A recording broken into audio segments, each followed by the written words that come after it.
15 minutes could save you 15% or more. Is that Shakespeare? Nope, it's Geico. Yeah, that's Shakespeare from one of his unpublished works. Oh, it be not for awakening. Nay, giveth thou the berries. For 15 minutes could save you 15% or more. Nope, it's from Geico, because they help save people money. Well, I hate to break it to you, but Geico got it from Shakespeare. Geico. 15 minutes could save you 15% or more. Who are you texting? My therapist. You text with your therapist? Text, video chat, call. Yep. That sounds too easy. How did you find her? I just went to betterhelp.com/save. She's a licensed therapist and it's all online. I connect when it's convenient for me and don't waste time driving anywhere. Plus, it's affordable. I wonder if I should try it. It's great to talk to someone in confidence. She's helped me sort out quite a few things. And right now you save 10% off the first month when you go through betterhelp.com/save. betterhelp.com/save. Got it.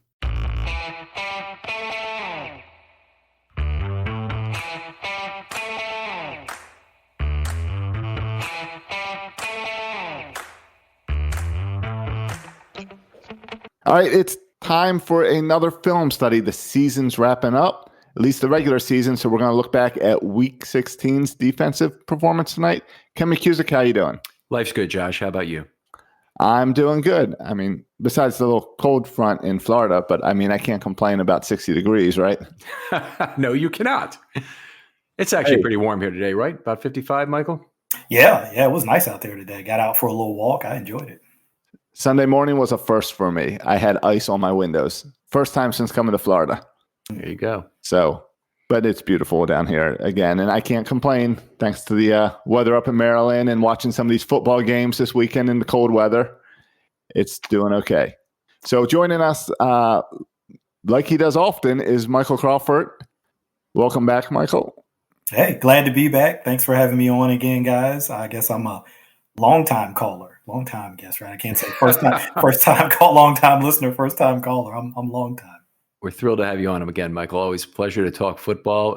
Twitter handle is at Abukari, Abukari. That's it. Exactly right. There's a historical story that's worth trying to figure out from that, although he didn't spell it quite correctly, intentionally, out of respect, I think. But there is a historical story there if you have an interest in such things. And I'm sure Michael will give you all the lowdown on it if you want to contact him on Twitter after you do a little research of your own. Michael, comfortable win they're coming off of here. Huge relief from my perspective to have destiny back in their own hands. Yeah, I mean, it was a roller coaster ride of emotions going back to the Saturday night game, right? The Dolphins and the Raiders, and kind of all of the madness at the end of that game and looking like the Raiders were going to pull it out. And then Miami just snatches it right away there at the end. And going into the Giants game, I mean, you never know until they kick it off. But then obviously once they did, things did go as we hoped as Ravens fans. And then just some of the other games that unfolded through the day just couldn't have asked for any more. No, and we didn't really have the full story of what was going on in Cleveland. One of the things I keep Twitter closed during the game because we're scoring it, and I don't want to get the game spoiled for me as we're a couple plays behind it. So we didn't get the information on all of these Browns receivers were sitting out the game with COVID in a game where they then eventually had to come back against the Jets, and obviously wasn't a very good situation for them. Had their run game pretty well shut down by the Jets, and all of a sudden it's 20-3 and like, wow, what's going on? Yeah, kind of like you. I was focused on the Ravens game, but I do have Twitter open and I'm in a couple of groups and some guys in there who got, multiple screens.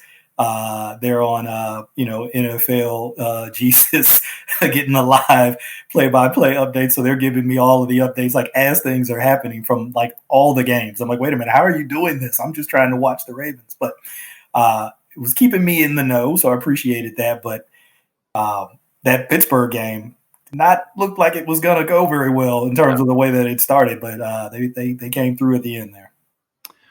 All right. Lots to talk about today, but we'll hear from Josh first. All right. And before I do the MyBookie, I fixed our audio problem. I had my speakers on the desk turned on as well as my headphones on, which was causing the feedback we were struggling through pre-show. They don't call him the best producer in the business for nothing. Sometimes the problem's on my end as well. But let's talk about MyBookie, because I did well with MyBookie this weekend, and you've got the chance too. They were giving stuff away all Christmas.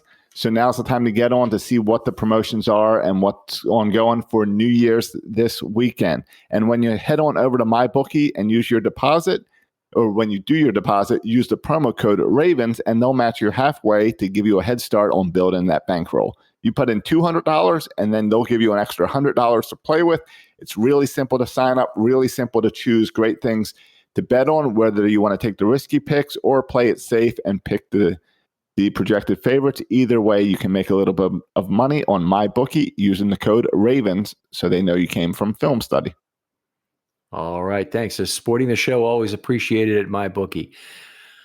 All right, so to me, coming out of this game, the one thing that really stood out defensively for the Ravens was I guess there were two things. A disparity in the pass rush from first to second half, which we're going to get to later. That was incredible. But going into the game, they only had 4 cornerbacks. They've only been playing with effectively 2 safeties that they even trust to be on the field for the last entire season. And we had a safety go down, Elliott, for the first time this year. Jordan Richards went in for 5 snaps. That's scary enough that he'd be on the back end of your defense. I guess as a special teams player. Yeah, primarily a core special teamer.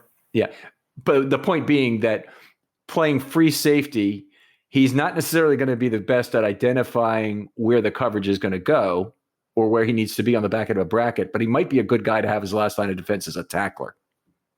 Yeah. He comes from New England. People may not know that about Jordan Richards. So he's been coached up on the fundamentals. Obviously, Belichick, huge special teams guy there, but also just in terms of all around details when it comes to defense. So probably not, ideal in some ways, but a guy who, could come in and I think could at least, keep you above water for a while. And he did.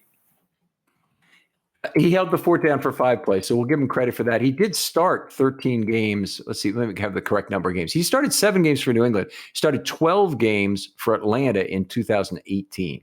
So it's not like he doesn't have any experience. It's just he has not played defense now in a while, and he only played 2 snaps with the Ravens in the time he's been here since last year. So, it's a little bit of a scary situation. Obviously not what the Ravens wanted. They also lost Marlon Humphrey. It's probably the sum of all fears injury they can have on the back end is Marlon Humphrey going down with their current shortage of corners. They go into the game with 4 corners. Pierre Desir, a practice squad call-up. Who else they have? Tramon Williams playing the slot, and Anthony Averett, who's been playing well at the right cornerback position. But to have Humphrey go down and then have to replace him with Desir, that's a fairly substantial drop-off in play. It is. They were already down Jimmy Smith. They were already down Marcus Peters.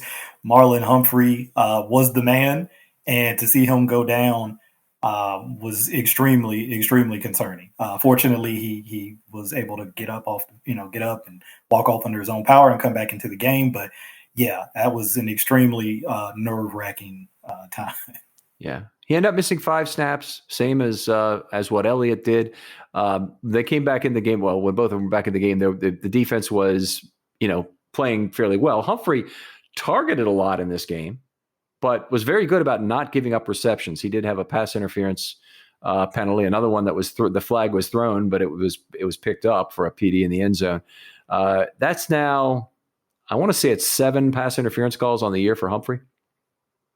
Yeah, they've kind of added up for him a little bit there, and I think we know that he plays a very physical style of cornerback, right? Very physical, and so I think it's one of those things where obviously you'd like to see that number be lower, as he would, I'm sure, but you kind of, I guess, are living with a certain amount of that just because of how he plays, the way that he plays. That you're probably going to draw some of those, but we also see what he does. In a lot of different ways, but the first thing that comes to my mind when you said that number, I was like, I wonder, does he have that many forced fumbles? Because obviously that's a huge part of his game as well. Yeah, big offset there, obviously. I'm surprised that he's getting the percentage of the targets he has the last 2 weeks. I think he's been targeted 20 times combined in these 2 games. And it seems unusual to me that they'd be doing that when he's the only really starting cornerback the Ravens have left standing. And he's Marlon Humphrey, one of the better cornerbacks in the league, right? But I think part of it is Humphrey does not pose the interception threat that other great cornerbacks of the past, whether it's Deion Sanders or Darrelle Revis or other players like that do. Even current guys like J.C. Jackson, the guy at New England. I have that name right, J.C. Jackson. Yeah, that's right. Who's got all the interceptions, or Xavier Howard, at Miami. They pose a big interception risk, and the quarterbacks are less likely to take their chances throwing up trust balls in that general direction. Humphrey had 3 PDs in this game, which is great, but he makes his living off of dislodging the football as it comes in and after the guy has made the reception, and not in terms of his ball skills. Yeah, and maybe some of those pass interference numbers you mentioned, that could be another factor. I mean, I agree with you with everything that you just said, but maybe a little bit of that track record, right, where offensive coordinators are thinking, hey, we might be able, if nothing else, to draw some flags on this guy. Yeah, so that's a 2 out of 3 possible outcomes good. And with Humphrey, that's a good chance to try it because you have a low interception risk and a higher pass interference risk. That would be a good double. Getting back to the Ravens, though, in terms of their depth at cornerback, I think this is a very significant issue. I think it's a significant issue for Week 17 if they try and go into this game with 4 corners and 2 safeties again. I'd be very upset with that. And I'm not counting Richards and I'm not counting Levine at this point because the Ravens don't seem to want to put either of them on the field in a dime situation. So if you don't want to put them in a dime situation, don't tell me they're perfectly fine to play free safety because we got 2 safeties who would love to come up and play dime, I think, if that were the assignment.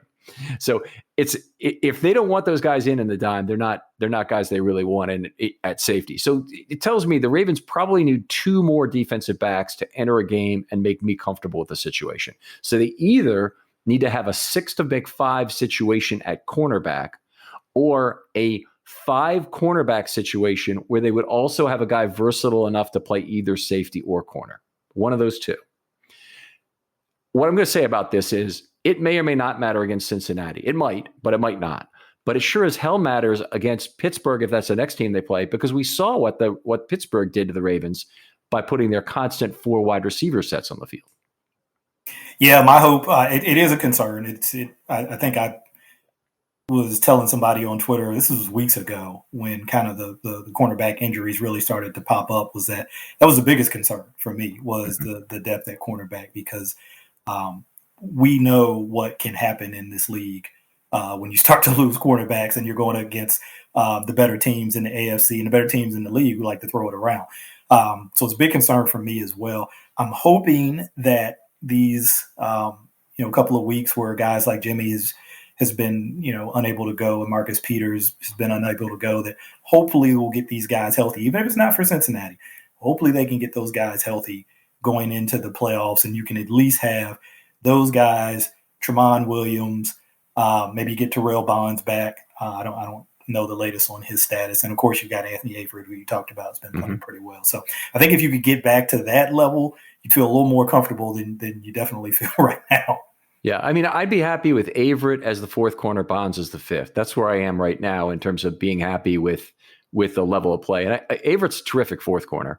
Having Jimmy Smith and Marcus Peters as 2 and 3, if they could somehow know they were going to get them back, I'd say great. My feeling is they don't know that they can get them back, and they really need to make a move now because of the onboarding time constraints in the NFL right now. So they have to make a move to pick somebody up this week, not to have them for Cincinnati because they probably can't, but to have them for that wild card weekend. And the natural progression of injuries in the NFL is for there to be whatever your current prediction is for injuries at cornerback, you're not going to get better. You're going to get worse. And I don't care whether you are getting Jimmy Smith and Marcus Peters back. Somebody else is going to get hurt. So you really can't trust your projection of your Week 17 health situation to be reflective of what will be true on the wild card. You've got to add in degradation from there. And they've shown propensity to do that, right? Whether it's Devontae Harris, who's now on IR, unfortunately, but at least a guy they went out and got.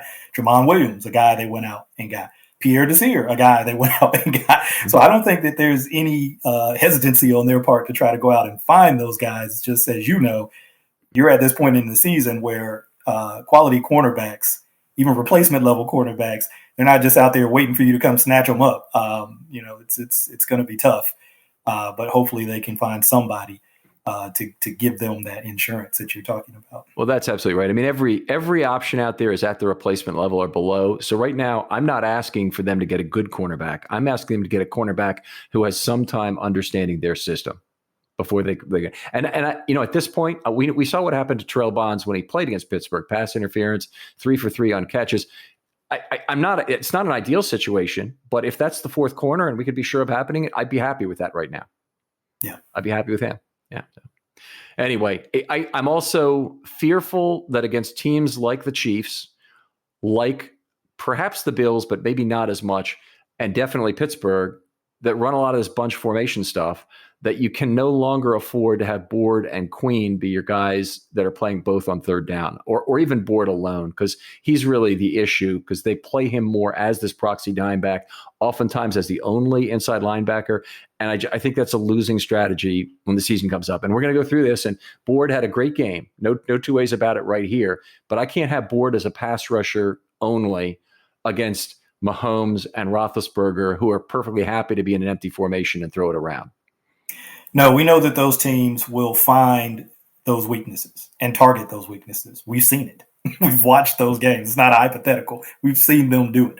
So it's definitely something that you want to limit it, right? If you're going to do it at all, you want to limit it because those guys will find Queen, will find Board, will try to get them matched up on wide receivers or even a running back if they feel they have an advantage there, and take advantage of those guys.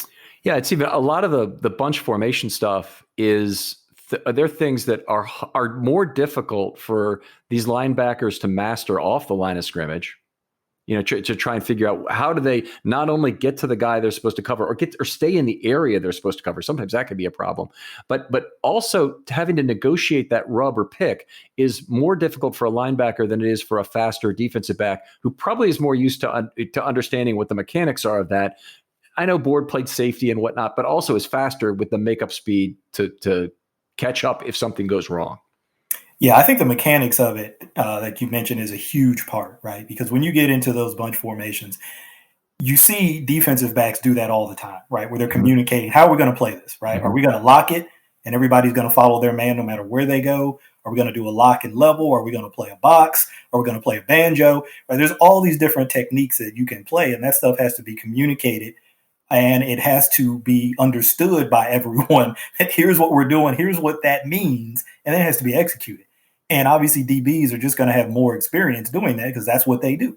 So you get linebackers out there, no matter how athletic they might be, that is not what they primarily do. And so there's been a couple of times this year where we've seen that, where linebackers have been involved in that bunch situation, and you can see guys talking to each other. So they're trying to communicate it, but then it doesn't quite play out the way that it appeared they were trying to make it play out in terms of their communication. So it's just one of those things where it's just not something that they do as much of compared to what a DB would in terms of how they do it. Right. I completely agree. And it's just something where we know, I mean, these two teams are both directly in the headlights right now. Now the Ravens, not quite, because they're one past Cincinnati, I hope still, but they're in the headlights as teams that the Ravens will have to beat if they want to make a run here. And, I'll add Ryan Tannehill as a quarterback who, Tennessee doesn't run as much bunch formation, but they run a lot of play action. And he knows how to manipulate linebackers as well as just about anybody right now. Yeah, they do run a ton of play action. We saw, again, it pains me to have to go back and bring these games back up because we lived through them, but we saw what happened in the second half of that Titans game, right? They did a really good job against their wide receivers in the first half, and then in the second half, I mean, those guys just went bananas. So, yeah, it's these are the challenges that you're going to face with these teams in the playoffs because you've seen them all. So you've at least got some idea of probably, how they're going to try to attack you again, which in a lot of ways I liked. I mean, I certainly, the heartburn of kind of needing help for other teams you don't love, but I think they had to go through some of the things that they went through to become the team that they are now. And so I can only hope that those experiences will benefit them when they see these teams again, because now they have a better idea of how they're going to try to attack them. Now, can you counter it? I mean, it's great to say, well, we know, we have an idea, but then you got to go out there and actually counter it and execute. And that's not the same thing always. No, it certainly be a challenge. And, a lot can be said about the Ravens not playing the best teams to do what they did, but they've really made these other teams look like they're not in the same league with them in terms of dominating the game offensively, playing the game on their own defensive terms after that. And that's the Ravens. That's the 2019 Ravens formula we've seen again these last 4 games. And it's the formula that you hope they could bring to bear on at least one playoff game this year. Instead of 0 like last year. And anyway, I'm still hopeful. They played well against Pittsburgh. Pittsburgh's home field advantage won't mean a damn thing in this postseason if that's where they end up going. And I think that would be kind of an ideal playoff opponent. Where are you on that? Who would you like to see him play? That's always a tough thing for me because I don't really. It's hard for me to look at teams once you get into the playoffs and say, oh well, we should play this team because we're going to, it's going to be an easier matchup, or it's going to be this, or it's going to be that. I've just been burned too many times. So now I just, I'm very cynical about all teams. I'm like, look, whoever you get, you just need to prepare for that team. It doesn't matter to me who it is. You get who you get, and you prepare like hell to try to defend that team on defense and execute against them on offense. So I really don't care. I know there's a lot of people out there who want to see Pittsburgh again because they feel like they had a chance to beat them in both of those games, right? Even the game where they were down a bunch of players. So, people, and then obviously there's the rivalry, of course. So people kind of want to see that again. I just don't like that notion of saying, well, we want to see this team. That makes me feel very uncomfortable. Maybe it's the former coach in me, but I don't I'm not comfortable with that. I'll give you the other side of this. And I do feel like you can get one good matchup in the playoffs that really suits you. And then after that, you got to play whoever you're faced, and every game is going to be a very difficult one. But it's kind of like the World Cup in the round of 16s. 32 teams go to the World Cup. I know there's some non-soccer fans out there, so I'll just explain this. Then they play this group play, and 2 teams from each group moves on. And oftentimes there's at least 1, maybe 2 weak teams from the group play who make it on over a better group, over a better team from that group. And so you can sometimes in the round of 16 get one easy game, but you'll never get more than one easy game as the tournament goes on. Every other game from that point forward is a very difficult one. And I think that's the way the NFL playoffs will play out this year. It's a weaker field with 7 in there. If we were in the NFC, we'd be talking about wanting either the Cowboys or the Giants or the Redskins, certainly, in that first game, I think. Unfairly?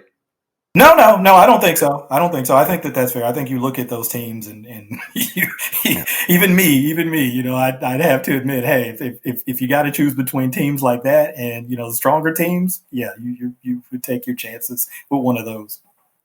All right, fair enough. Let's move on. We talked a little bit about the cornerbacks here. I'm very happy with Anthony Averett's play. We can get to him later if you want to bring him back up. Defensive line, I want to talk a little bit because having the Monstars back, they all really seem to be okay this week. Brandon Williams looks like he's okay. Does not seem to be hampered in terms of his play. Didn't play that much. Giants only ran the ball 12 times. They didn't have that much use for him, in terms of their OLB heavy packages that they played in the second half. So he didn't play all that many snaps. Matabike has looked really good these last few weeks. I thought, but more importantly, and this is most importantly of all, Campbell looked way healthier than he did 2 weeks ago. Yeah, he did. He moved around a lot better, looked a lot more comfortable out there. You could see that first game back against the Cowboys really was hampered, and then a little bit better the next week, but you could still see, maybe shaking off a little bit of the rust. This week, I don't know how close he is to 100%, what he would say about that, but looked like he was a lot closer to the Calais Campbell we saw when he was healthy than what we saw in the Dallas and the Browns game. So that's huge. To get him back and get him feeling better. And then you mentioned all the other guys. I mean, I know we'll do this, but it seems like you could almost just go down the list of guys who played at least well, if not better, against this Giants O-line. Yeah. Yeah, it was quite a second half, and I know we definitely want to do that. I want to talk about the DL snaps for just a minute because it was a great game for conserving total defensive line snaps. Wolf played the most of anybody. Now, Wolf's been playing up to 50 snaps. I think he played 57 in one game. He played 35 snaps in this game. That's a vacation in Hawaii for Derek Wolf at this point during the season. I mean, he's played extremely well. He's been the Iron Man. He plays in all these pass rush packages. He's very important to the Ravens, so they can't be without him. He played 35 snaps. Everybody else of the activated defensive linemen was between 18 and 21, which is a very light workload, very well spread. Yeah, just for point of reference, people may know Yoshi 2052 on Twitter, another Josh. He just told me earlier today that I think the Giants D-line, by contrast, I think it was Lawrence and Williams played 51 snaps. Mm-hmm. And I think Tomlinson played 45. So just use those to contrast those numbers that you just talked about. And you can see it was an extremely, light load for the Ravens D-line and a good opportunity to rotate guys, keep guys fresh. And man, the Giants, I don't know, man. part of maybe them getting worn down the way, I know we're not talking offense here, but maybe part of the way they got worn down was because of that workload. It's that's a heavy workload, but Haloti Ngata, Kelly Gregg in their primes, they were okay with 50 snaps. They played 66. So Josh may be including penalties with that. So I might have it as like 48 or something, but it's just about a 70% workload. That's at the outer limit of where a defensive lineman should ever be. I think there have been 8 seasons in Ravens history where a defensive lineman has played 70% of the snaps. So it does happen sometimes. I think Ngata was up as high as 76% one year. It happens, but I agree, it's too much, and especially too much for an interior player when they're leaning on him with double teams play after play after play after play. But that said, those guys look great. Lawrence and I'm losing his name. It's not Williams, is it? Tomlinson or Williams? No, it's on the inside. The first round draft pick recent year. I want to say Williams, but it's Quinnen Williams, right? Who's the number 99?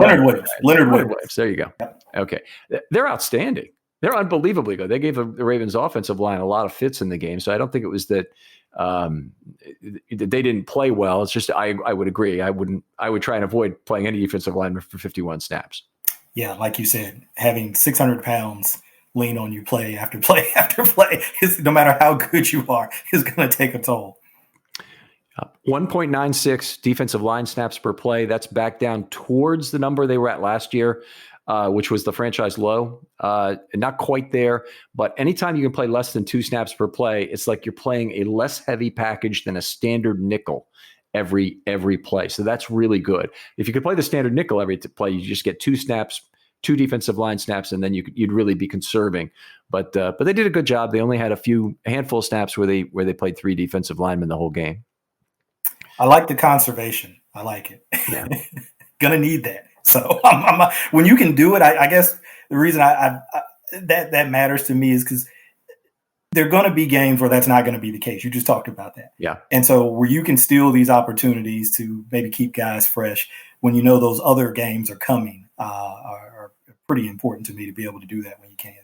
Well, it's not just the defense either. The offense has to play well to eat up snap count of their own. And in this case, it's clock. I think snap count is what you use to wear down the opposing defense, but clock is what you burn up to keep your own defense fresh in terms of, keeping them off the field and not having to play as many plays. And the offense did a wonderful job of that in the first half. Giants only ran 18 snaps. In the second half, they pretty much controlled the football for most of the time and ran 41 non-penalty snaps. So they certainly had a lot of snaps in that second half. That's been the formula since Lamar has taken over, right, for success, which you just talked about. When they can do that, they're pretty tough to beat. Yeah, they won snap count a lot more one-sidedly last year than they have this year. This year, they haven't been nearly as good with snap count. But, the 2019 offensive formula is back, and it's really nice to see. Let's talk packages here a little bit. And this gets to some of the things we're talking about. I'll go pretty quickly. They didn't play a single snap of jumbo, but of course the Giants didn't run a play inside the 3-yard line. So there weren't really that many opportunities. They could have played it on 1 4th and 1. Instead, they played base and they gave up the first down. 9 snaps of base. They used that against 22, 12, 13, and 21 personnel. The Giants, as much as any team recently, uses a very tight end centric in terms of their offense. Yeah. I got a chance to watch 2 of their games. I think it was the Browns and the Cardinals. And yeah, I was surprised by that, actually. I mean, I hadn't followed them at all, so I didn't have any point of reference, but I was actually surprised by how many multiple tight end packages they use. I mean, I knew about Evan Ingram, but he's more of a pass catcher than kind of an inline type tight end. But a couple other guys who I just wrote down their numbers, I don't have their names, were out there quite a bit too. So that was something I was not aware of. But I guess considering, maybe some of their coaching staff and their history, Joe Judge, tough guy, right? Wants to establish the run, establish a physical presence. Maybe that's a philosophy he wants to employ. Right. So Caden Smith was out there a fair amount, number 82. And I think Levine Tololo, who's a huge guy, he's the 6'8" tight end who really is like an offensive tackle. He might have been out there some in this game. He would have been the other one who was active. I think he was on the field. In any case, what's nice about this, and the reason I want to say this is Eric Tomlinson came from the Giants practice squad. And one of the things we just noticed in watching the offensive line play is the guy is an absolute monster blocker. I mean, he blocks like an offensive lineman. He's Nick Boyle. He's not the receiver Nick Boyle is, but he's a fantastic blocker. They use him almost exclusively for that. He's been very good. Very good. I mean, when they were kind of mixing between him and Luke Wilson, you only got to see a little bit of it. But after they kind of moved on from Luke Wilson and Tomlinson has gotten more opportunities, he's very good technically, very good with his hand placement, very good with his footwork, has some power that he plays with, some functional power. And he seems to have picked up their system like relatively quickly. He doesn't look really lost or confused out there for the most part. I mean, he can have some occasional missed assignments. I mean, it happens, but he's looked very comfortable to me. Yeah, he's hardly been used in a pattern the whole year. And I don't have the exact number on me, but a handful of patterns is what he's run. But he did happen to run the clear out pattern on Dez Bryant's touchdown. There you go. Dez, maybe give him a little extra Christmas gift for that. There you go. That's probably something he needs to do. Let's go back to the packages here. 9 snaps of base. I mentioned that already. Only, by the way, 13 yards on those 9 snaps of base by the Giants. So that shut down the running play very effectively to have Brandon Williams in there or Ellis, along with a total of 3 defensive linemen. Played 2 snaps of jumbo nickel. That's the only other time they had 3 defensive linemen on the field. Unfortunately, that didn't work as well. So the Bryants ran twice for 9 and 3 yards, got a first down, and then they pulled it off the field, never to return. The jumbo nickel is an in-between package where they're trying to emphasize run defense, so there weren't a lot of opportunities to use that in this game. It's a nice change of pace against 11 personnel, but when the other team really needs to pass, when they put 11 personnel on the field, there's not a lot of reason to have jumbo nickel in the game. Yeah, makes sense. All right, standard nickel is most of what they played, 32 snaps. The Giants used, let me see if I have the number here. It was, I think, 2.72 wide receivers per play, which gives you an idea of how often they're playing 11. And so the result, they did most of their play was with the standard nickel. But we're going to get into what they really conserved more linemen on was playing the rush nickel and race car packages. Now, the rush nickel, they put the field on 11 plays. Every one of those 11 saves you 1 defensive line snap because you only play it with 1 down lineman and 3 outside linebackers instead of 2 and 2. So that's those they used on 3rd and medium and long, and they used them for the last 8 plays of the ball game. Ended up being a total of 11 snaps they used that for. Anything about that, Michael, before I move on? No, I actually hadn't thought about it that way, though, before in terms of saving a defensive line snap. That's a very good way to look at it.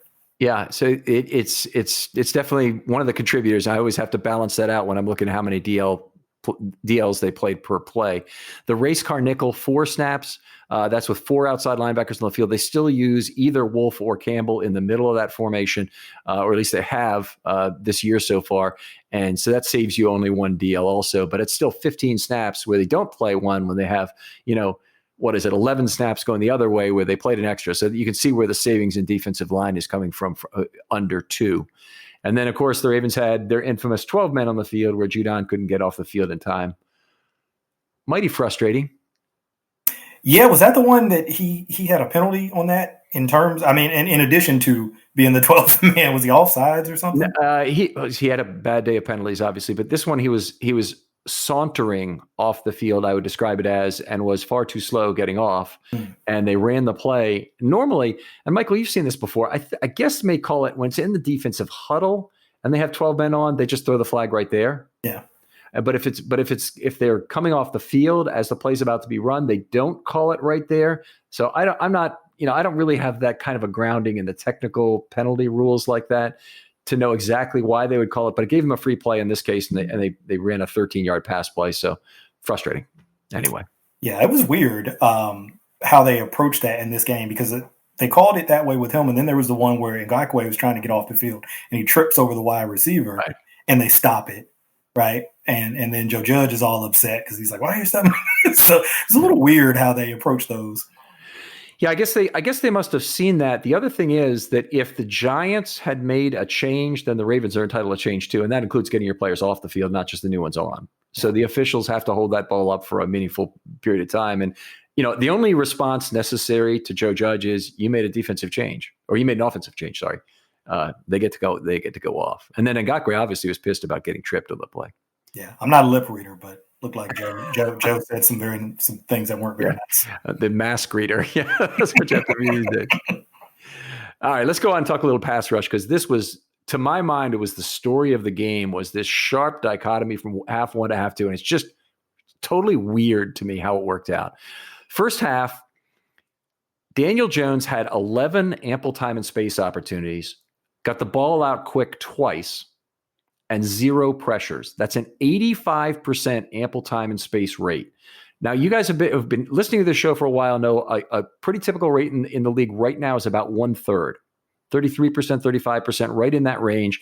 And allow 85% in one half, have it be 13, have it be actually 11 ample time and space opportunities, and not to get picked apart by Jones is just incredible.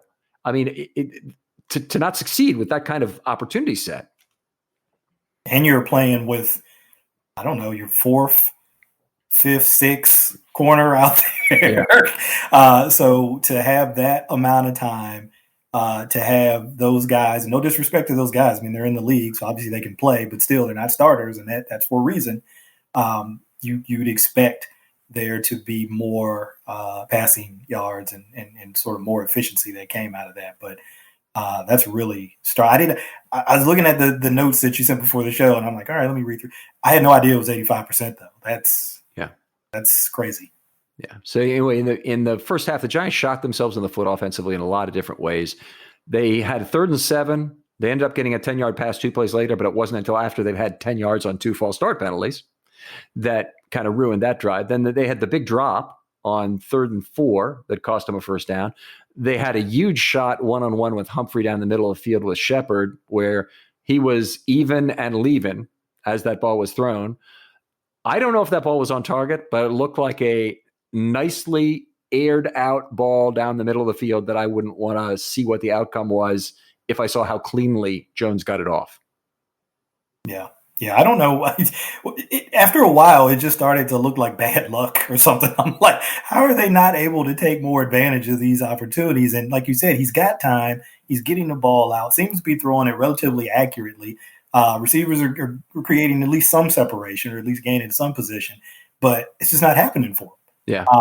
I don't know. Look, it certainly was one of those days. And Giants have had a lot of those days this year. But just didn't work out in that first half. And then it was a whole lot. It was a whole different ball game in the second half. Yeah, it sure was. Anthony Averett, I think, deserves some of the credit for the first half for shutting him down. He had a PD in the first half. Humphrey had the big PD in the end zone. That saved 4 points, maybe, if he hadn't gotten it, or if he'd drawn the pass interference call as they had him flagged for originally. They picked up. By the way, I thought it was very much the right call for them to pick up that flag. Ravens show. I'm sure we won't have a lot of objections, but it's the classic. Hand was around the receiver, but hand was not twisting the receiver. Yeah, I agree with that. And like you said, I mean, people would say it's a little homerism, but I mean, if you look at how they define that and how they talk about it, he didn't turn him, he didn't alter his position or anything. You see guys do that all the time. They're actually coached to do that in a lot of ways, to kind of get one hand around to make sure you secure the tackle and then use your other hand to defend the ball. So, I thought that was the right call. All right. Okay, second half now. They threw the ball, let me make sure I have this right, 34 times in the second half of 47 for the game. 10 were ample time and space. Now that's back down to the normal kind of level, 29.4%. 6 ball out quick. And since we're almost up to half, 18 pressures in the second half. over 50%. They really flipped it on. And when we really think about what worked in that second half, Wink dialed up the numbers in particular. Did a lot with scheme as well, but he dialed up the numbers in particular, and the Ravens were amazingly successful. Now, let me give you the big story on this. When the Ravens rushed 6 or more, which, by the way, the Ravens typically rush 6 or more, maybe 3 to 4 times in a game, they did 12 times in this game. And the Giants got minus 13 yards on those plays. Yeah, it reminded me of Shark Week on the Discovery Channel. They're out there and they're trying to find these sharks, right? And they're throwing chum in the water, right? Those blood to kind of get the sharks to come around. Because I'm like, what happened from the first half to the second half, other than, I guess, Wink's looking back at it and he's thinking, oh man, we can't let this guy sit back there, right? I don't care what the lead is or what's going on. We can't let this guy sit back there. And then you look at their offensive line, you've got a rookie at left tackle, right, in Thomas. You've got Shane Lemieux, who's a rookie left guard, and I think they're rotating with Hernandez there. And then they got a rookie at right tackle who they were rotating in. He didn't start, but Matthew Pert came in. Man, he got worked over.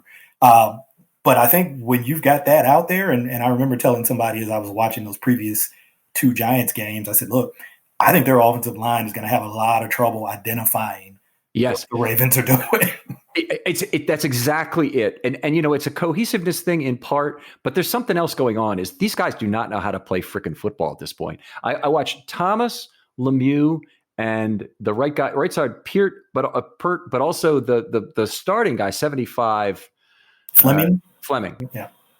All of those guys had missed assignments on who to block. Forget the really understanding how your partner's going to pass a stunt to you, anything like this.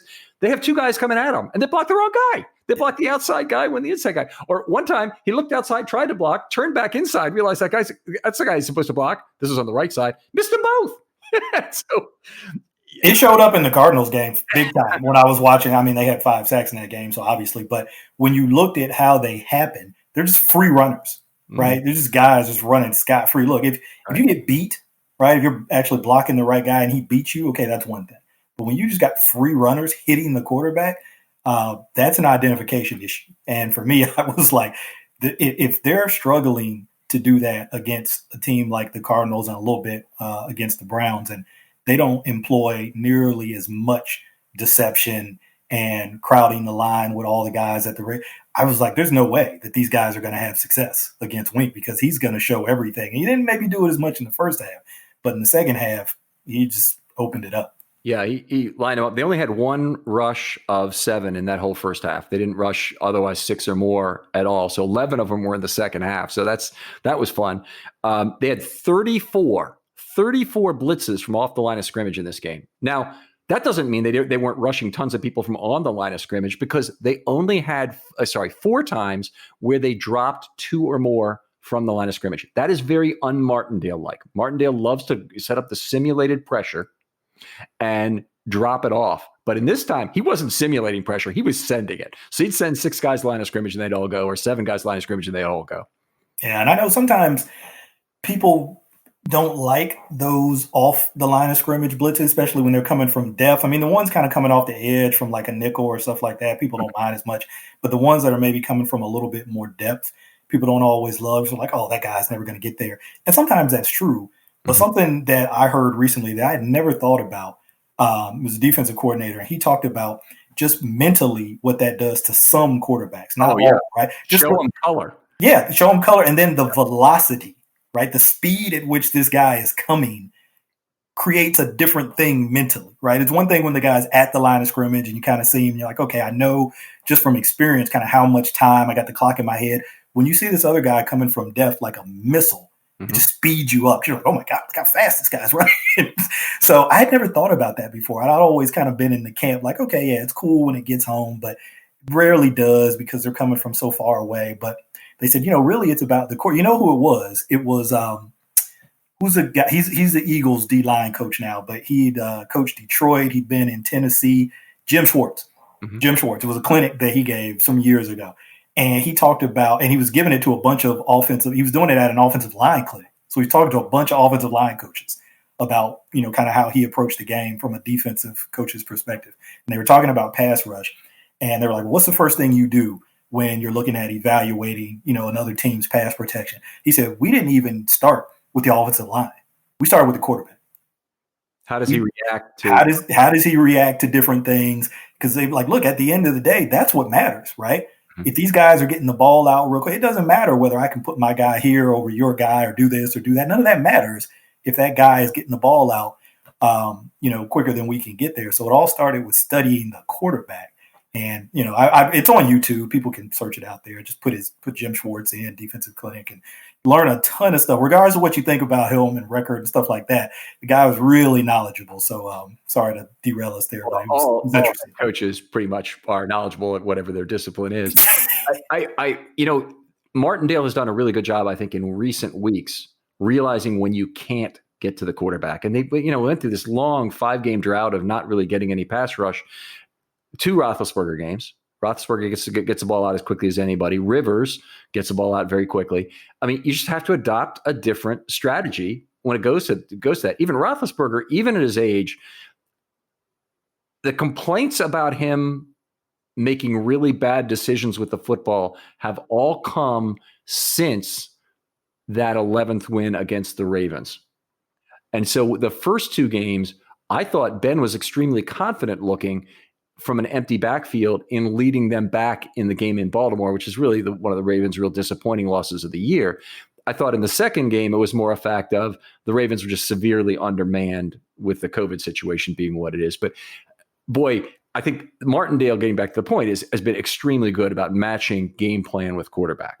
Yeah, and Schwartz talked about that. That was one of his big points. It's like, look, they get rid of the ball so fast in this league now that you can talk about bringing 5, 6, 7, all you want. Ball's still getting out. Mm-hmm. So you've got to adapt. It also kind of means, doesn't it, Michael, that you have to scheme for free runners, and it puts an extra emphasis on scheme as opposed to trying to win one-on-one matchups with your great pass rushers. It just is not as productive anymore as it once was. Those guys still get sacks, and they get cleanup sacks. They often have to have help to get a sack. Somebody else has to get there first, force the quarterback to shuffle to one side, and then he's dead.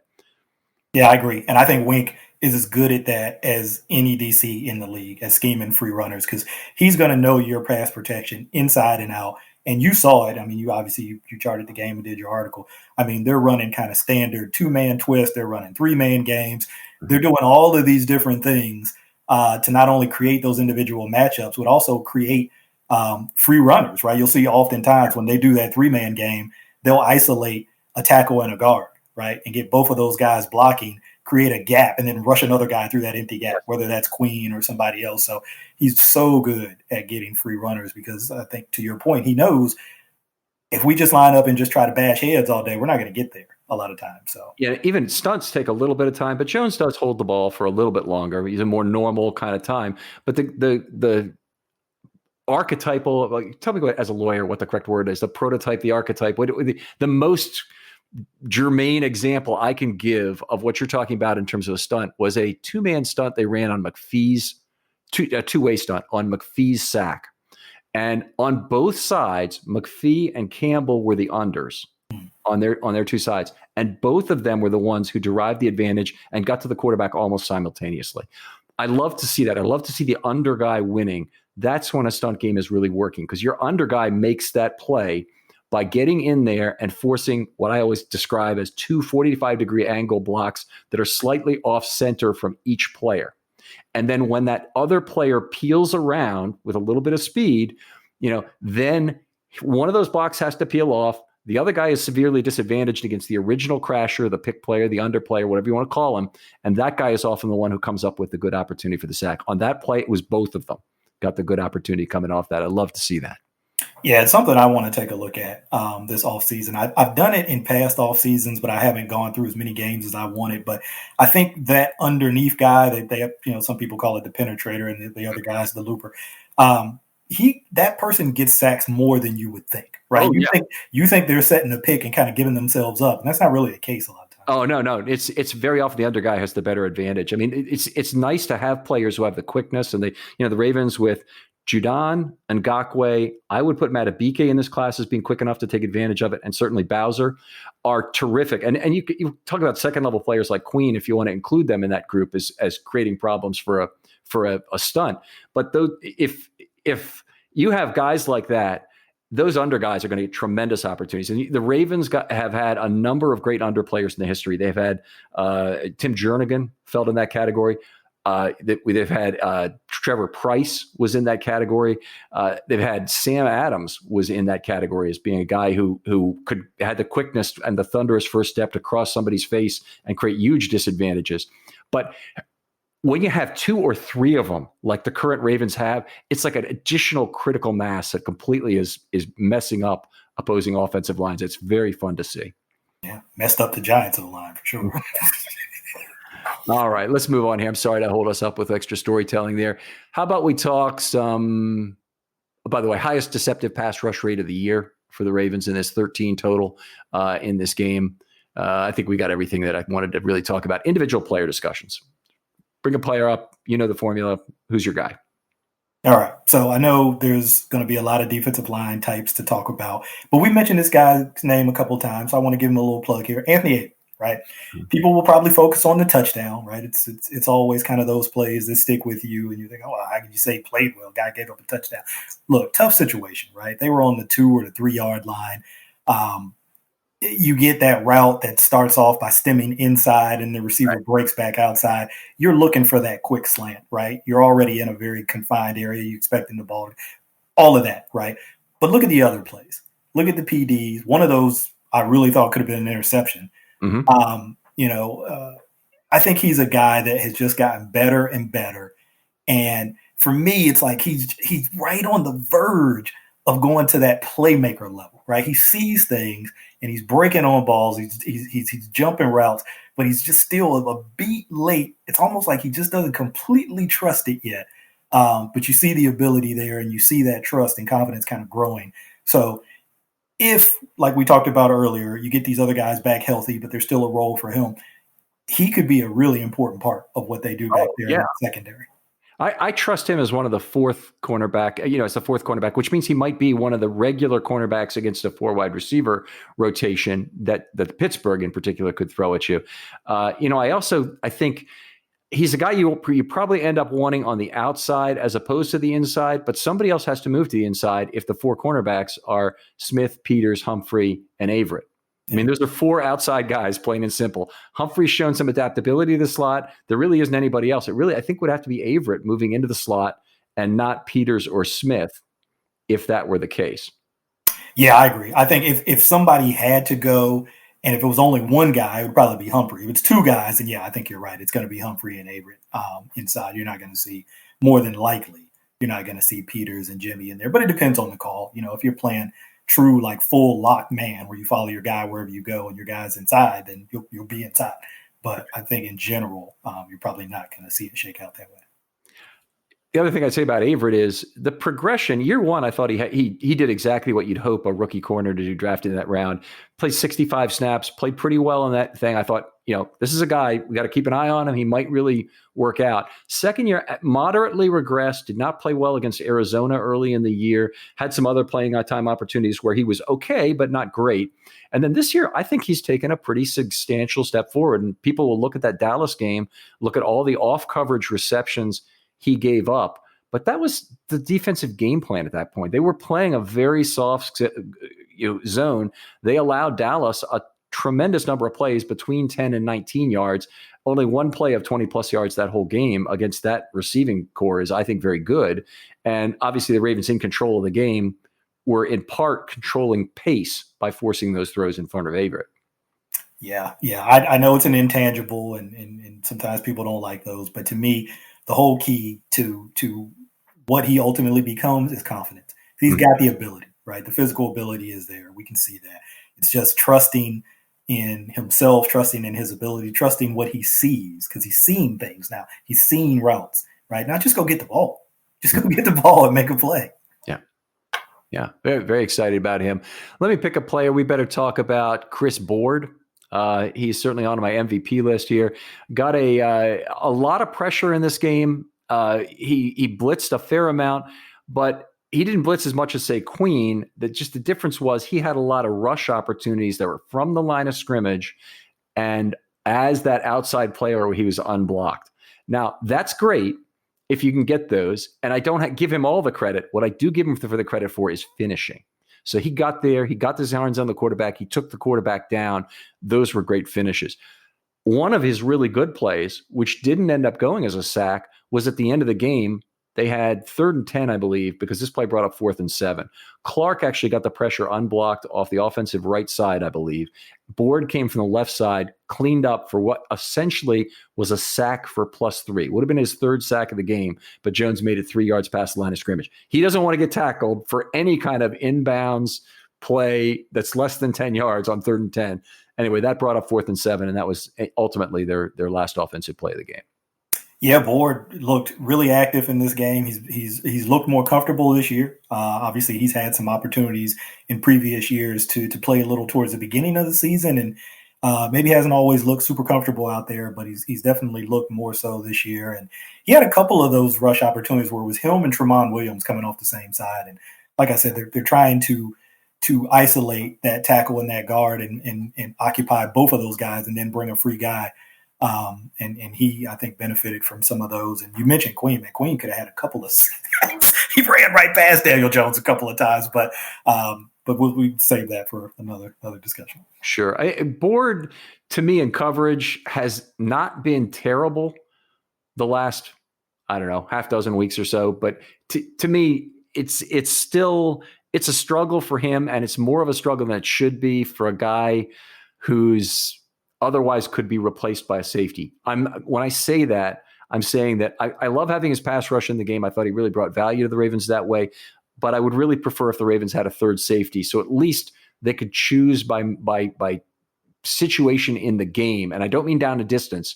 I mean more like what kind of a lead do the Ravens have to move to a pure dime situation where your 3rd best safety sure as hell better be a better cover guy than your 2nd best linebacker. Yeah, anytime you've got a linebacker out there, no matter how athletic that guy might be, right, unless he's like a freak, teams are going to look to take advantage of that guy, right, in the passing game. And sometimes that's just the nature of it. I think he's been a little better when they play him in man. Like if he can get on a tight end and literally play man coverage on a tight end, people might remember that play against the Eagles.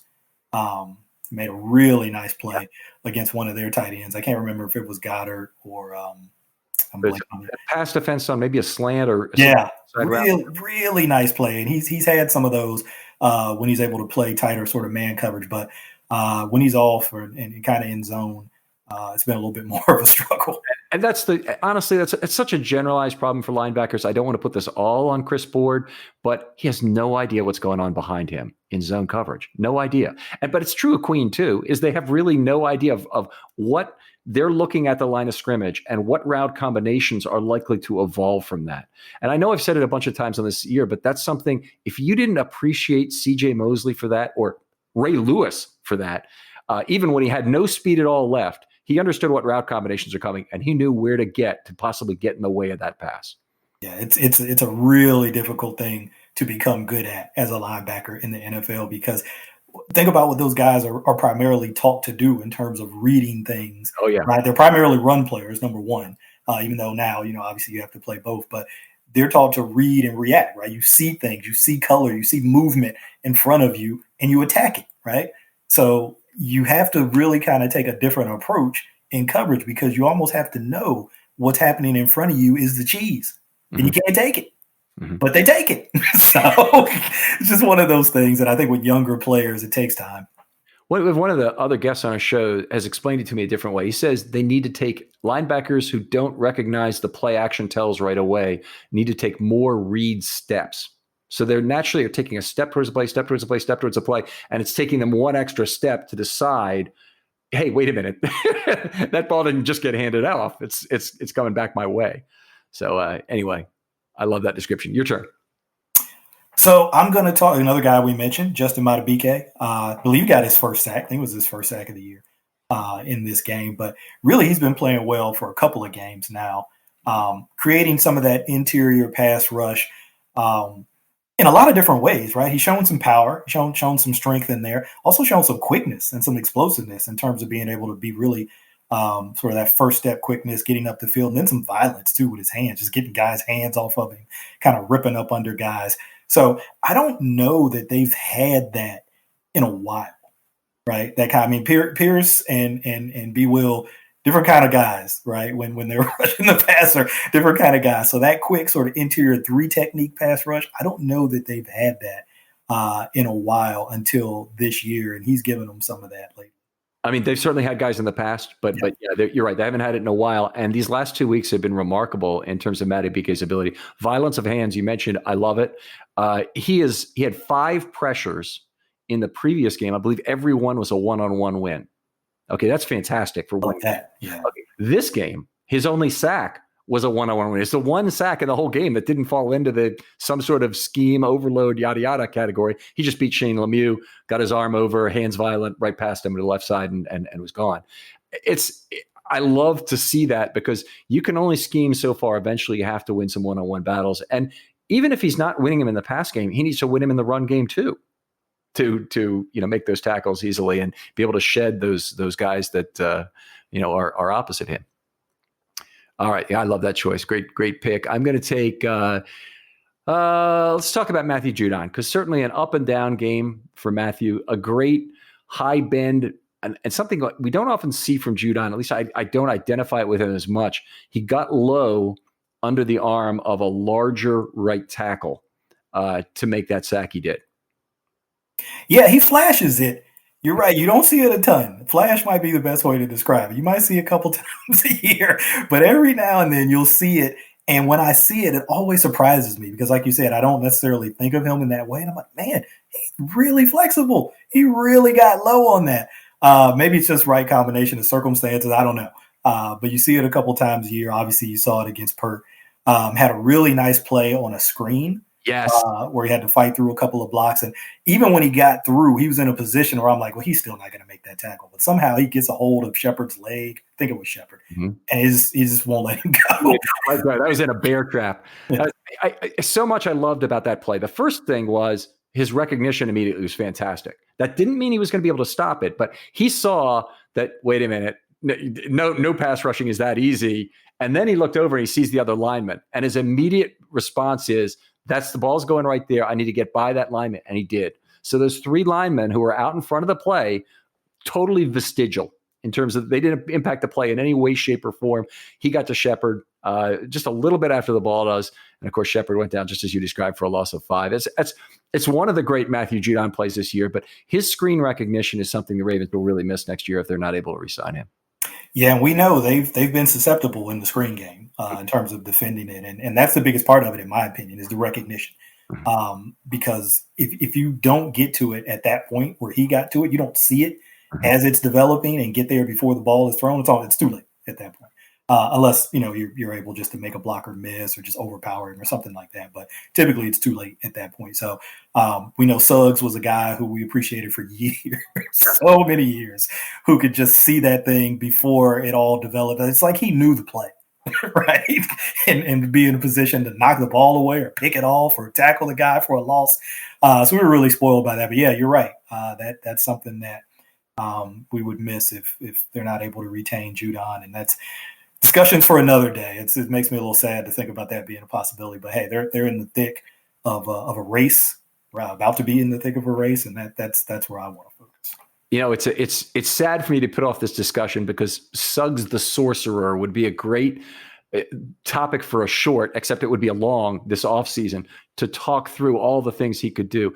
We saw some things in this game, and I thought number 55 for the Giants, and I forget what his name is, but he had an undercut to take out 2 pullers on the same play, and I immediately thought of Terrell Suggs. It's like this is who he is. I don't remember that guy's name either, but as I was rewatching the game, preparing for this, it was almost like that was his mission in this game. He had one where he took out Powers too, and he flipped him, he somersaulted him, and it's almost like he was in there on like a seek and destroy mission, just attack pullers and take them out. Because he did it a couple of times, even on some pass plays, where it was play action, where they're pulling, a lineman just kind of sell the run action, but it was really a pass play. He took some guys out on that too. So I'm like, who is this guy? And he's in there to do like one thing. He's David Mayo. He's a 27-year-old 6th round pick from, let me get this right, the Texas State Bobcats. And so he's been in the league for 5 years. I didn't really know anything about him during that time. Played 3 years at Carolina, 2 years for the Giants. But he's one of the guys who came up on the Know Your Foe show. But that play to basically undermine that counter play so effectively, that really stuck out as, boy. First of all, I didn't know that it was legal to do that, but the fact he got away with it makes it legal, right? There you go. All right, enough on him. You got another player you want to talk about? Let's see. I would probably say, I know we've got D-line in there, we've got corner in there, but I don't think that I can really go away from the D-line at this point. I'll talk about Yannick, because I think Yannick has kind of been a little bit of a polarizing kind of topic since he's come. People not probably crazy about the sack production, probably were expecting more. But I think he's a guy who you can look at it a couple different ways. I definitely think that he creates pressure. Mm-hmm. I think you see that, right? He's maybe not getting home all the time. I think he had at least one play in that Giants game. And we're saying this every game, so close, right, to knocking the ball out of Daniel Jones' hand, right? He's wrapping around. Jones is just starting to kind of start the motion back, and he just misses the ball. I think that happened against the Cowboys, may have happened against the Browns too. So he's been really close on a lot of these. So he's creating pressure. But I think the thing that he does that sometimes goes unappreciated is you have to account for him in different ways as an offense. And sometimes people think, oh, no, I know what that means. They're going to chip him, right? They're going to chip him with a tight end or a running back. Well, sometimes it means that. Sometimes it's just body presence. They just align a guy there, and then that guy will release into his route. But they align him there purposely to delay Yannick's rush, to widen Yannick's rush. That guy might not even touch him, but it's just body presence, right? So I think he does things that alter how offenses operate that aren't always appreciated because they're not captured by stat, right? It's not something you can look up on PFF or anywhere and say, oh, let me say, but it affects the game. Okay, completely agree with you. And I want to talk about two things you just said. Number one is that absolutely his means of pass rushing, which is typically he has a one-armed methodology. He likes to use his left arm on the left tackle's outside shoulder, which he's remarkably strong, and he gets good push against that player, which forces that player to continually make adjustments with his feet and body to try that will effectively fan him out far wide of the pocket. Now, that's not always a bad thing to get your tackle blocking 12-6, but when you're playing against the Ravens, that creates all kinds of scheme opportunities for that B gap. So that's a really secondary value of Yannick is, boy, you can rush your slot corner on that side off the B gap. You can rush a linebacker through that hole. You can stunt somebody through there and get a good opportunity. Yeah. The second thing is the ability to put that second guy on him takes away from opposing offenses. Now, let's have basic football theory here. Most prevalent combination of personnel in the entire league is 11, correct? Mm-hmm, right. They get one running back, one tight end, and 3 wide receivers. Those 3 wide receivers are not going to be lined up next to Ngakoue trying to chip him. That's just not how the NFL is played. It's going to be a tight end. Well, the Ravens automatically reverse their alignment, put Yannick on the uncovered tackle. So it's always, as a rush linebacker, that's his role. And they would do it with Suggs. It's not like it's unique to Yannick, but they're trying to get him matched up at that on passing downs. And so if you really want to stop Yannick with any kind of chip block, you need to start with 12 or 21 personnel. And that immediately restricts what offense you can play. It's not, Yannick is coming in second and long, third down. He's coming in on more obvious passing situations. And if you have to go to 12 or 21 on those downs, that's a substantial concession by the offense to try and, get the necessary yards for a first down. Yeah, he affects the game plan. And even though he doesn't play the run as much, you've seen him, I've seen him, and I think others have too.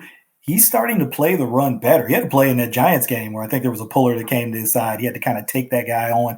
And I mean, that's not unusual. I mean, you're on the edge, you're going to take on pullers. But he made the tackle in addition to taking on the puller, which is not something you see as much. And he pretty much just like drove through the guy, right? Really got good pad level, got low, just drove through the guy and still was able to tackle the ball carrier. So I know the sack numbers probably aren't there the way that people were expecting, and maybe there's some thought like, hey, do we pay this guy or not? He's still having an impact on the game. It's just not showing up in terms of sacks. It's not going to either, because he's not a guy who's on for a lot of running plays. He doesn't have a good chance to accumulate totals that way. But I would agree. I think he's been a good pass rusher during his time with the Ravens. I think he's basically delivered on what they hoped he would be since they got here as a pass rusher. I hope nobody was expecting J.J. Watt anyway. Who knows what people were expecting? All right. The last guy I want to talk about, I'll just wait and talk about him in the MVP voting because he's number one on my list. But let's talk about that now. Go 3-1. Do you want to play along with me? Sure. Are we talking about different guys or the same guys? We can talk about anybody you like, but who's your number 3 MVP in this game? Oh, boy. My number 3 MVP. I'm going to go with Matt Judon. Okay. All right. Big game. I could not put him in that class. We talked about it a little bit because of the penalties. We didn't talk about that as much. Obviously, that was a little frustrating in terms of the 12 men on the field. The offsides came at a time where I know he's really trying to get another safety. I know he would have loved to get a great jump off the ball, but it was a bad place for it. He kind of got bailed out on that play by Clark getting a penalty on the same play at DPI. My number 3 guy is Chris Board. Most of the reasons given already. He really didn't show up that much for me in coverage in this game. It was more about what he did as a pass rusher and as an unblocked pass rusher and finisher. And it was just very valuable, obviously, to the Ravens in this game. It was a key part of the second half. Absolutely. Number 2, I'll go back to Justin Madubuike. I mean, we already talked about it. Got his first sack as a Raven. Really been rushing well for the interior the last couple of games and doing some nice things in the run game too. So great to have that presence on the inside at that kind of 3 technique position. How nice is it to have a young defensive line? And all the Monstars are all over 30 now. So they're going to need to rebuild that line with youth. They drafted 2 guys and it looks like they got one. It's the guy we expected really on draft night, talking about it, Madubuike being a pick that lasted, I think, longer than both of us thought, right? To number 71. Yeah. I did not think he would be on the board at that point, but you just never know with the draft. And I'm glad he was. Yeah. Very exciting. All right. My number 2 guy is Marlon Humphrey. Targeted a bunch in this game, did not give up a bunch of receptions despite the pass interference penalty. I thought looked very good. Might have saved a touchdown with the PD early on. You never know the Giant was going to catch the ball, but he might have. Otherwise played very well using the boundary as the extra defender. I thought in terms of restricting movement by the receiver there, played the ball extremely well on one completely on target deep throw where he never looked back to find it. Got up between the guy's hands, didn't get called for face guarding. That's always nice. And dislodged the football just as it came in. Yeah. I mean, look, at this point, when we talked about it earlier, right, when you've got your 4th corner and guys that you've had to sign off the street in there, it's so nice to still have Marlon Humphrey, to still have that anchor in the secondary that you can count on. And the teams want to target him, then, hey, look, I'll take my chances with Marlon. So fair enough. Yeah. It often happens. And, we pointed to Mosley. Oh, let me take care of that before he gives us a lot of trouble here. It happened to Mosley as well, too, is he was left on the field in dime packages, and he would be the quote-unquote weakest link still in coverage. So they would throw at him a lot. And you mentioned earlier, you look for a linebacker, you want to match somebody up on him. You want to get a nice, easy pitch and catch throw for 5 yards on 3rd down. That might be a guy you go after. Humphrey and Chris McAllister 2006 are 2 players I'm looking at as being a little similar. McAllister had a ton of penalties that year, 15 penalties. Humphrey is approaching that number right now. I don't have it right on me at this second, but they both had a lot of penalties. But it was also a product of being left on an island and knowing when not to get beat. And Marlon Humphrey hasn't been beat for a lot of touchdowns this year. It's primarily been throws that have been beating him otherwise, but he's still be able to recover, not to give up the score. He's also smart about not letting offensive player, get behind him easily. And that's where he picks up some of this pass interference and holding. So you're beat and you make the hold. Yeah. Yeah. And you'll take that, right? You'll trade that. You'll trade that all day. And I'll leave it there. I don't want to get on a soapbox about how hard it is to play DB in this league now. They won't let you do anything. But anyway, I'll leave that. You're right. I'll leave that there. Okay. I think I got to pick one more guy. I'm going to go off the beaten path a little bit because you mentioned this guy, but he had a lighter workload than he's had. I'm going to say Derek Wolfe. I like to talk about Derek Wolfe because I think he does, again, you probably can notice a theme here with me. I like kind of unsung guys, right? Guys who maybe the statistics don't necessarily capture their impact and their influence on the game, but it's everywhere. It's in the pass game. It's in the run game. The guy is very good at, sort of setting things up for other players. He makes plays himself. He's just a guy who so reliable. He knows where he's supposed to be. He does his job. You can count on him to do his job. And I just love those guys. I love those guys who are just, they're rocks out there. You know exactly what you're going to get from them every time that they're out there. They're going to make plays. They're going to help people around them make plays. And yeah, you're not going to see, big sack numbers or other, sort of stats that reflect it. But if you watch the game and pay close attention, you see how important guys like him are. Very excited that they're working on a new deal with him. And I assume it would be for 2 years and not 3, but who knows? Another 2 years of Derek Wolfe at this age, maybe even another 3. You can sign me up now. I wasn't convinced about him as a run defender. Now I am. I've seen him play. He's fine.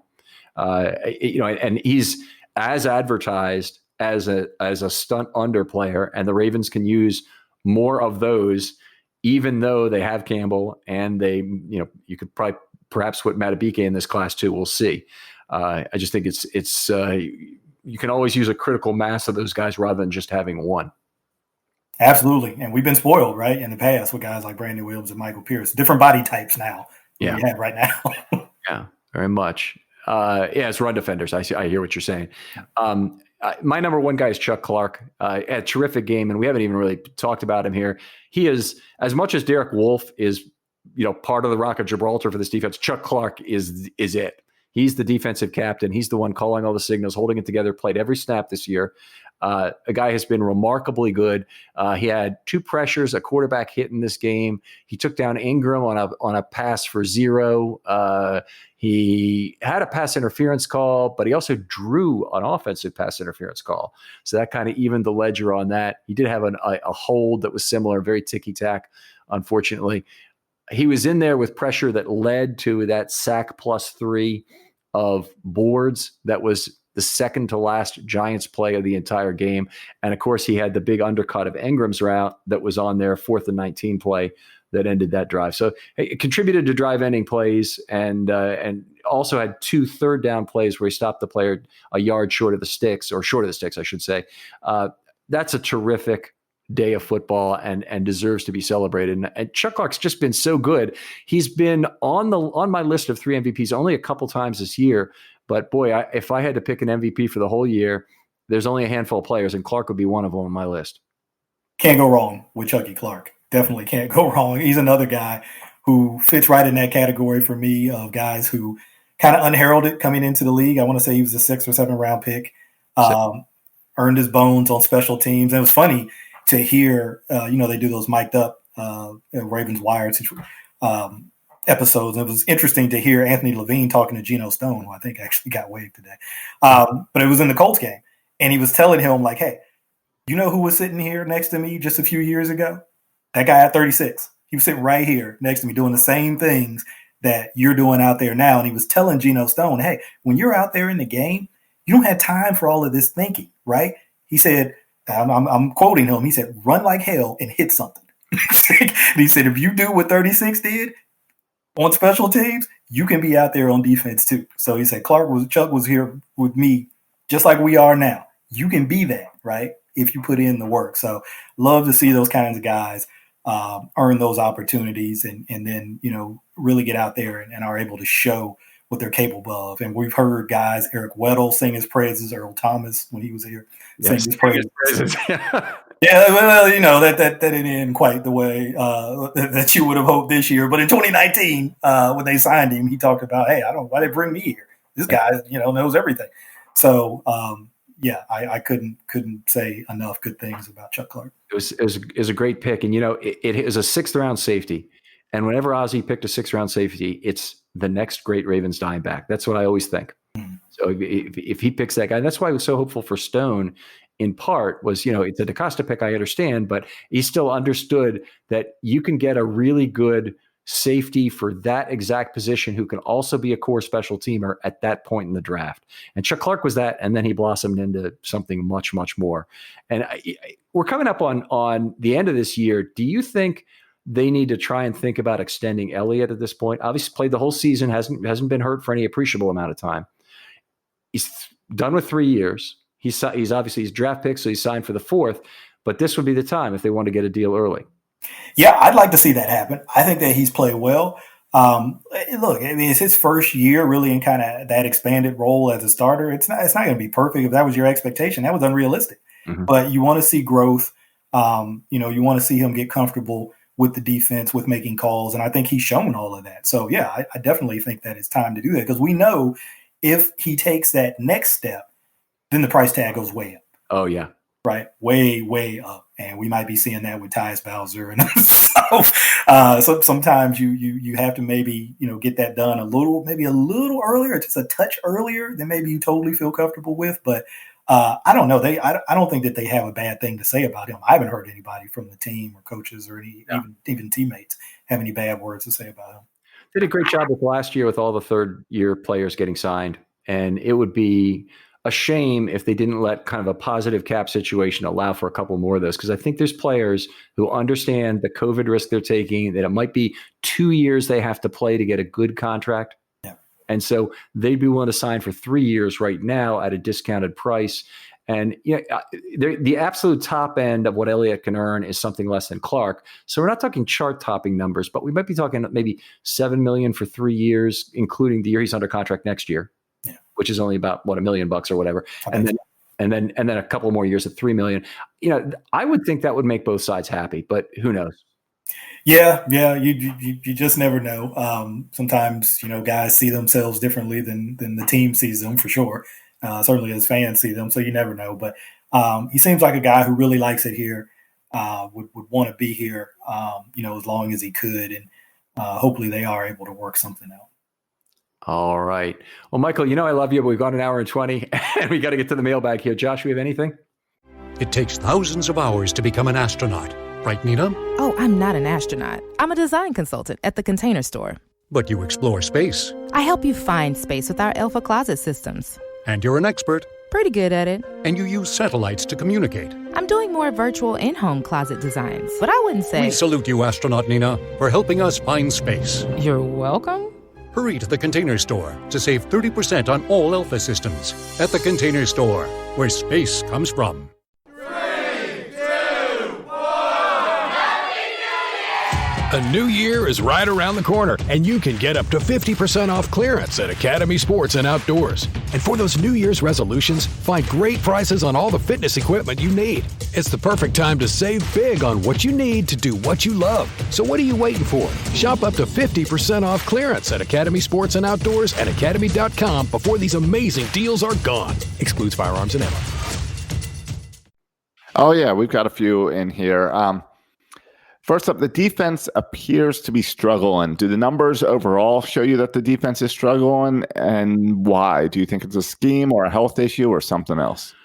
All right, I'll start. And Mike, I'm sure you're going to have things to say about this, but the defense, in my opinion, is not struggling. And this is a year of increased offense around the league. The rules seem to be favoring it. It's possible that things like COVID is having a larger impact on defenses than on offenses.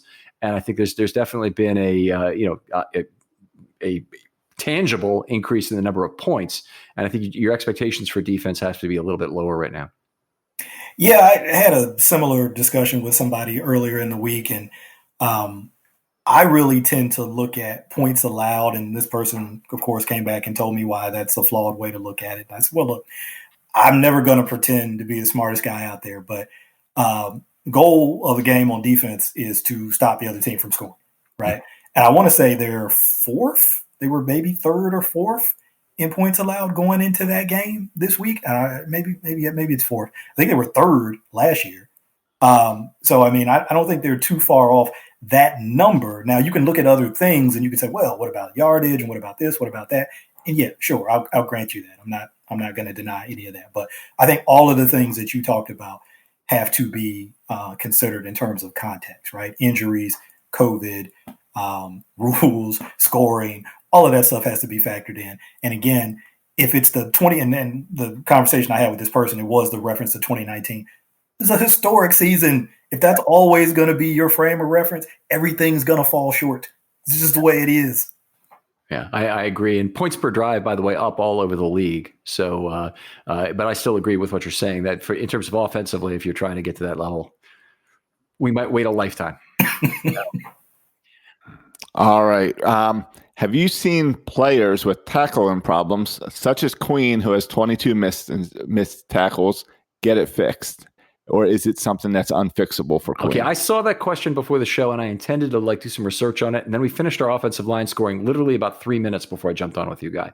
So I didn't have a chance to do that. I'd like to defer that question till next week personally.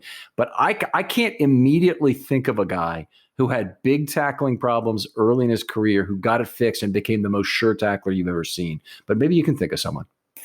No, I saw that too, and I probably should have done some research on it to look at that to see if it turned around. I didn't, and here's why. Because I thought about it sort of more broadly. Like tackling, like a lot of different things in football, is a skill, right? And skills can be developed. So we're looking at a guy in his first year in the league, starting at linebacker, a guy who only became the starter at LSU in the middle of his not the middle, but earlier on in his last year. So he didn't even start. We were having this discussion because it was back to C.J. Mosley, right? And they were comparing C.J. Mosley in Alabama to Patrick Queen at LSU. I'm like, you can't. C.J. started a whole bunch more games. So I said the starting point just isn't the same. Mm-hmm. So does that mean that, you shouldn't be a better tackler? No. And I'm sure he knows that. You think he's not aware of that and his coaches aren't on him for that? But it's a skill that can be developed. You can improve your tracking. You can improve your angles. You can improve all the different tackling types, right? The gator tackle, the angle tackle, the buddy tackle, the heel tackle. You can work on all of that stuff. Will he work on it? Who knows, right? What do people say about Lamar and his accuracy? You can't improve that. Of course you can. It's a skill, right? It depends on how you want to work at it and how you develop it. It can be improved. No guarantee it will, but it can be. Yeah, I think that's a great point. And I'm not going to rule out a 21-year-old because last time I did that, he went to New York and decided to start catching the ball. Okay. All right. How about Judon? He seems like he gets called offsides a bunch this year, and they're incredibly close on replay. Is he hurting himself because he's so good at jumping the snap? I kind of look at it as a cost of doing business for a great pass rusher. An offsides penalty is not an automatic first down. The bigger problem with offsides penalties that are not neutral zone infractions or are not encroachment calls is that they can allow the offensive free play. And that's when the penalty is much more serious. So I'd rather he try and jump the snap, go ahead and crash in the right tackle and knock him on his ass than jump across and have to try and jump back. Yeah, the timing of it is interesting too, because I remember really fighting this for one of the games. It might have been the Kansas City game. I was like, he's not offsides. But it's like the opposite Michael Orr effect, right? Yes. He's so quick. He's so quick off the ball that it looks like it's a penalty, but it's not. It's not a penalty. I knew you were going to use that name, though. That's true. Yeah, and look, I learned my lesson. I had a couple people come back with multiple screen angles and say, look, he was clearly offsides. I'm like, okay, I was wrong. But it feels like he's just so close to really timing it that, I don't know. I feel like some of those might be a little ticky-tack, but they are what they are. All right. We'll close it out on this one. Assuming the Ravens make the playoffs, what kind of defensive package or schemes do you think Wink is saving for the postseason debut? I've noticed he's gone pretty vanilla in the second half for the last few games. Not this game, but yeah, I think he'll have something for that opponent that they've never seen before, and it'll be so much fun to see what it is. But I can't predict it, and it's good that I can't because that's what makes it good. Yeah, I don't know what he's got up his sleeve either, but I think he lives by the Don Brown, former defensive coordinator at Michigan mantra of solve your problems with aggression. Mm-hmm. So you're going to see whatever's going to happen, it's going to be done from an aggressive standpoint with Wink. So you could bet on that. Maybe the secret weapon's just health and getting the team back. That's a hard thing to count on is the problem, but yeah. All right, well, that does it for the mailbag this week. Again, get your questions in using the hashtag Filmstudy mailbag. Get all your questions in now for the offense because we will be recording that tomorrow evening. Ken, lots of stuff over on the website as normal. Defense podcast out now. Article coming out later today, I assume. And then later today is in Tuesday. It probably will be out Wednesday for the offensive line. We have the offensive article with the offensive podcast with Ed Romeo tomorrow. That'll be terrific. He's been on the show before. We liked him. Next week we have Sarah and Kyle Barber of Baltimore Beatdown coming to join us, and then on Wednesday we have Coach Minnick, who is so good about the Bengals and is going to tell us now where do the Bengals go from here.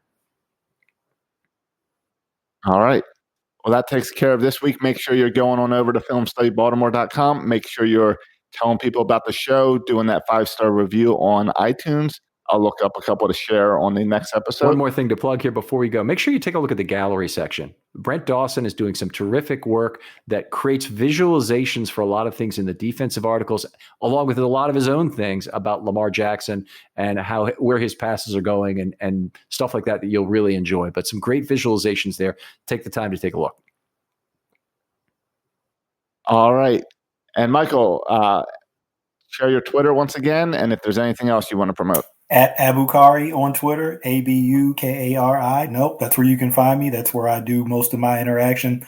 Nothing really else going on right now. Just ready to see the Ravens get in the playoffs and make a run. All right, guys. We will talk again next time.